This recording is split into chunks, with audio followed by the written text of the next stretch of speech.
గౌరవ సభ్యులందరికీ ఏం చెప్పదలుచుకున్నది, ప్రభుత్వ పక్షాన ఏ జిల్లాని ఈ ప్రభుత్వం తీసేయాలని కానీ కొత్తగా ఏదో ఒక జిల్లా ఇవ్వాలని కానీ ఈ ప్రభుత్వానికి లేదు. ఉన్న జిల్లాలు ఏ ఒక్క జిల్లాని కూడా ఈ ప్రభుత్వం తీసేసే ఆలోచన లేదు.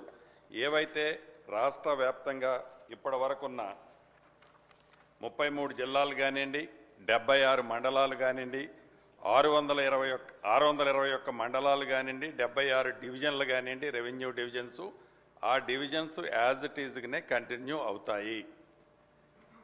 ఏ ఒక్కళ్ళు రాష్ట్రంలో ఉండే ప్రజలు కానీ ప్రజాప్రతినిధులు కానీ ఈ డివిజన్ తీసేస్తున్నామనో, ఆ మండలం తీసేస్తున్నామనో, ఈ జిల్లా మారుస్తున్నామనో ఏదైతే అపోహలు ఉన్నాయో ఆ అపోహలకి ఫుల్ స్టాప్ పెట్టాలని ఈ శాసనసభలో నుంచి యావత్ తెలంగాణ ప్రజలకి, అదే రకంగా